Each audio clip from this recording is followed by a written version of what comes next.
Williamson, lecturer at Brunel University on mass communication, and she's here to talk about fake news, which is probably very on the agenda. How long would you like to? And then 15 minutes? 15 minutes? That's more than fine. Okay, 15 minutes, and then we'll open up for discussions. Okay, shall I start? Let me just put my little timer. Okay, I'll put my timer on too. We'll both have our timers. So thank you everyone for coming and for inviting me. So today I'm going to be talking about fake news, and as everyone knows, everyone's talking about fake news, post-truth, factoids, alternative facts, and different elements of the establishment are claiming that all of this fake news is somehow aimed at them. Not least Donald Trump is one of the ones who claims that fake news is aimed at him. So as part of his authoritarian, racist, sexist, homophobic, disablist populism, one of Trump's main targets is the mainstream news media, including, the venerated CNN and BBC, amongst others. And actually, this isn't a stupid tactic from his point of view. These organisations have little credibility amongst the disaffected sections of the population who he sees as his constituency. So he really has nothing to lose by weighing into them. And we saw this most recently with the Russia sex scandal storm.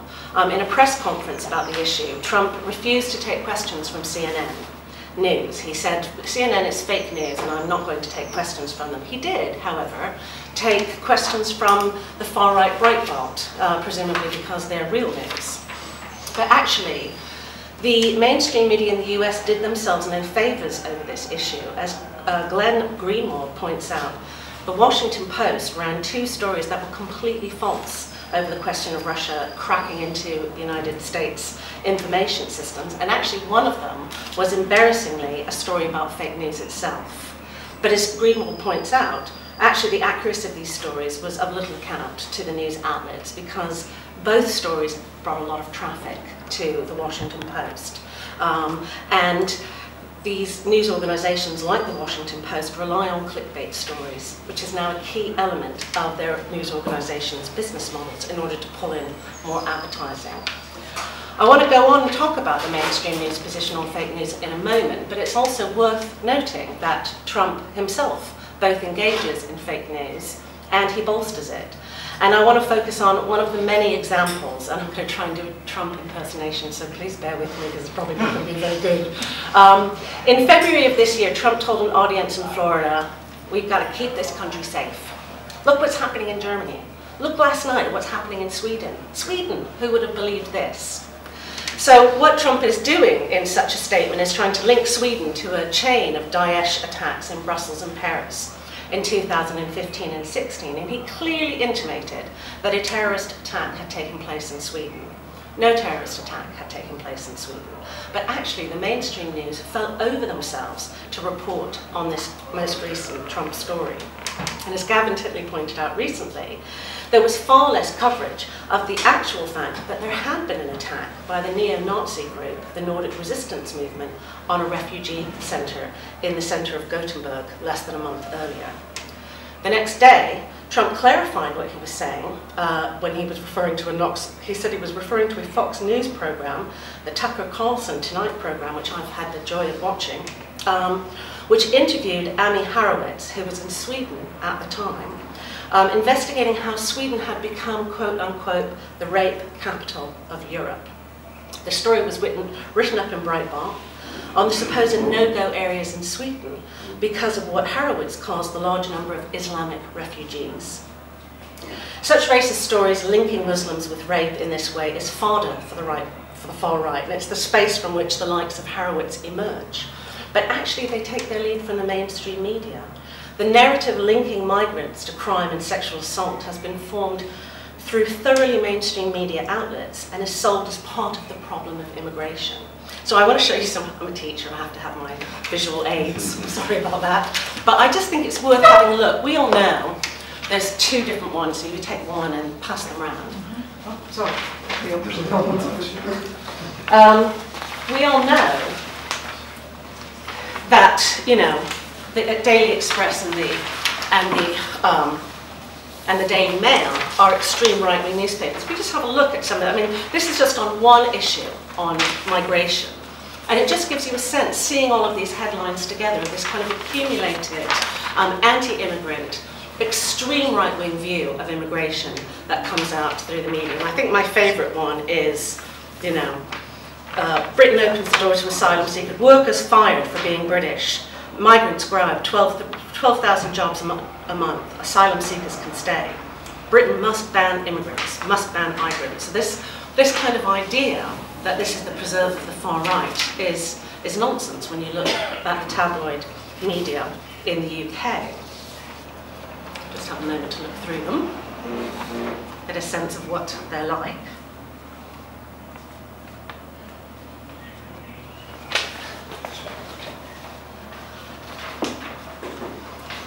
And I think it's important to point out this kind of bile is coming out on a regular basis in the tabloid and the mid-range newspapers, but actually we find the logic of this racist political imagination in serious news outlets too.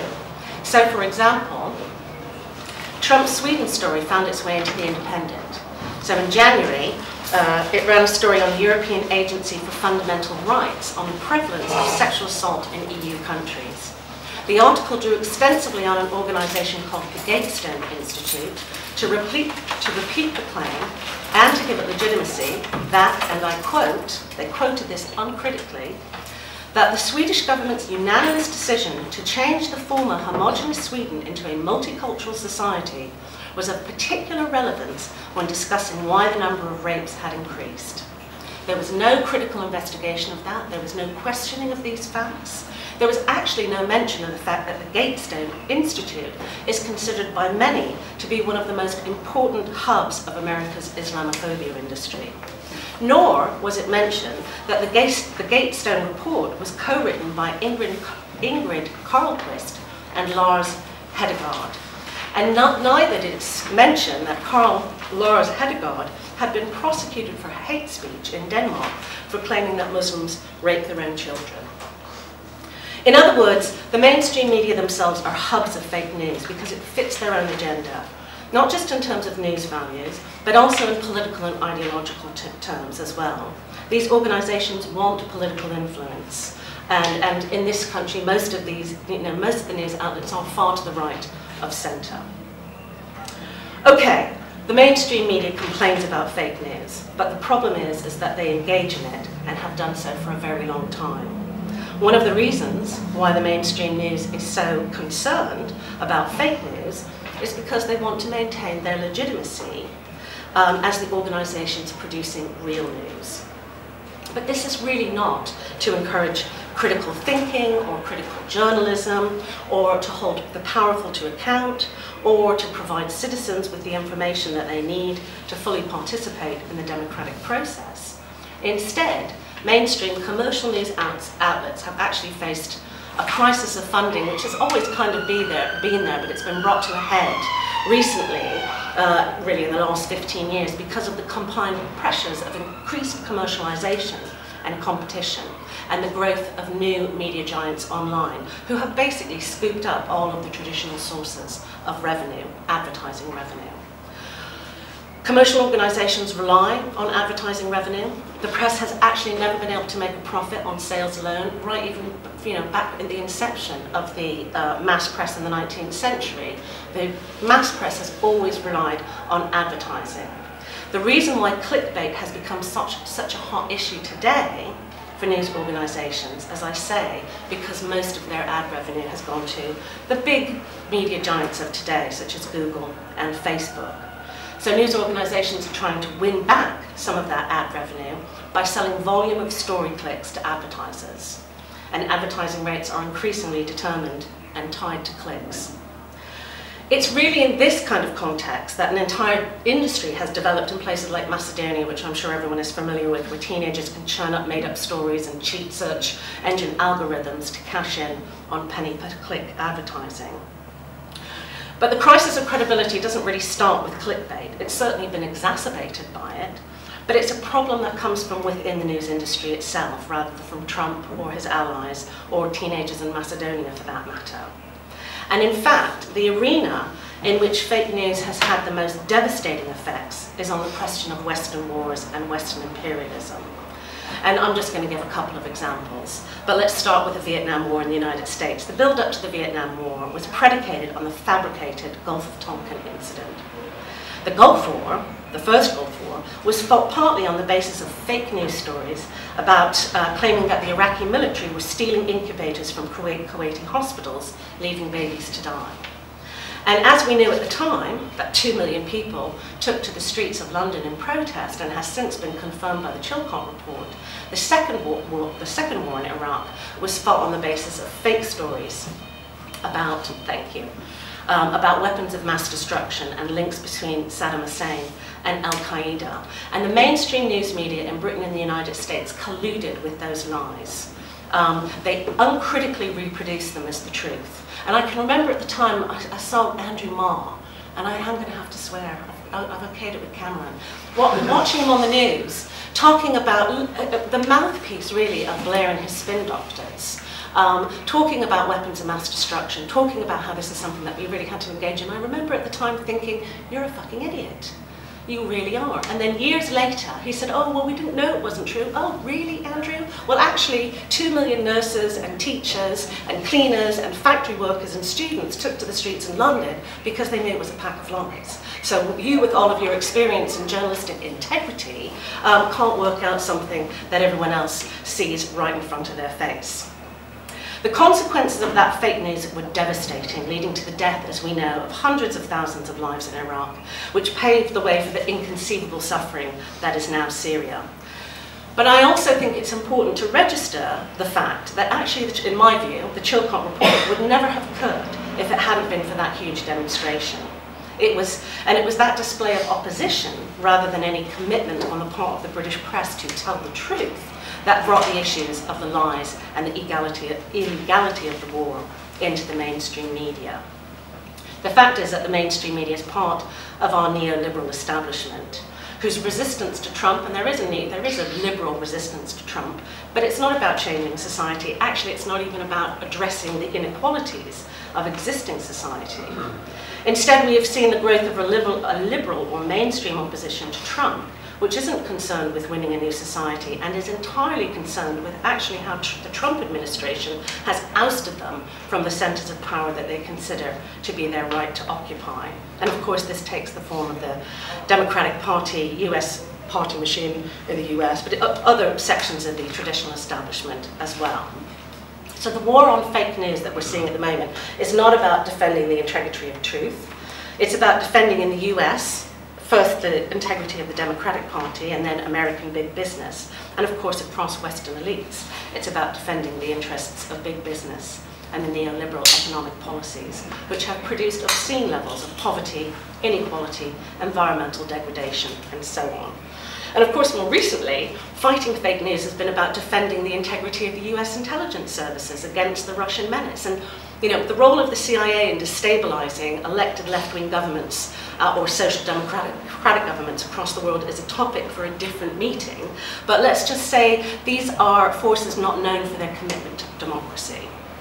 In the meantime, a number of alternative, left-leaning and activist news sources have all been deemed to be fake news sites by those who are not just concerned with the blow to their own prestige and the crisis facing what Tariq Ali calls the extreme centre that represents Trump's rise, but who want to control the flow of information and to discredit and close down critique of the current setup and to stifle debate about alternative ideas about how society could work.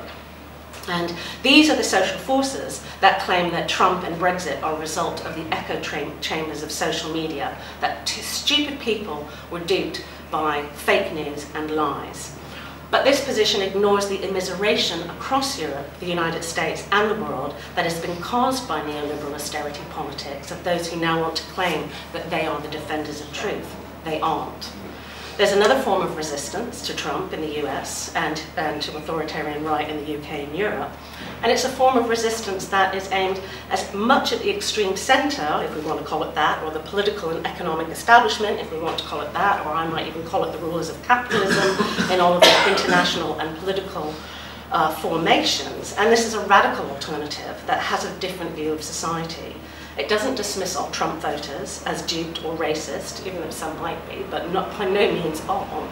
And okay, the influence is a very complicated thing when we're talking about the media. You know, I mean, there are enormous amounts of studies that show that the media doesn't influence people in quite a straightforward way. So there's in the United States, there was a series of kind of very positivist research that tried to demonstrate that people kind of mentally blank pages who had ideas inserted into their brain either through influences or influencers or intermediaries or through what they read in the media, and all of that research has been massively discredited. It doesn't take into account any of people, you know, people's social conditioning, the experiences that people live in and through, and so I agree with you. I don't think that it's right to say that the media has no influence. If that was the case, they wouldn't spend the millions and millions and millions of pounds that they do churning out these kinds of headlines. There's no question about it. It's an ideological tool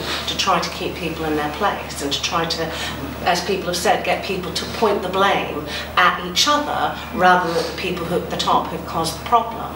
So how do we break that? You know, how do we break that as a group of people sitting in this room? I mean, part of it, I do think, is having alternative propaganda, alternative news, having alternative arguments and alternative ideas that set out a different set of debates and explanations for the situation that we're in, including the number of people, nurses who work for the NHS who are foreign-born or what have you, but also bigger questions about how society works, what the fundamental problems are with capitalism, why it can't solve, this crisis can't be solved, even in their terms, you know. When there have been economic crises in the past, they've solved them either through something like the New Deal or a form of Keynesianism. Those options are no longer available, so all they keep doing is more of the same. More austerity, more cuts, more austerity, more cuts. And they haven't got a solution. So, you know, I think, was it Rosa Luxemburg who said socialism or barbarism, or was it Marx? One of them brainy Marxists. Rosa Luxemburg, you know, we have a set of questions about what we're going to do with our lives in the context that we find ourselves in terms of economic, you know, catastrophe really, and it's not going away. In terms of environmental catastrophe, what do we want to do? And me personally, I want to try to make sure that we actually have done the best that we possibly can to fight these ravages and to change things permanently. And that's, you know, for me, that's about being in a socialist organisation.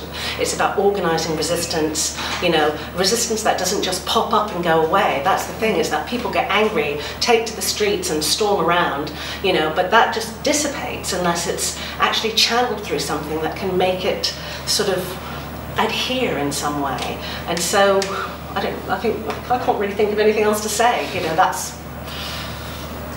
think that's it really. Yeah, that's very good, well done.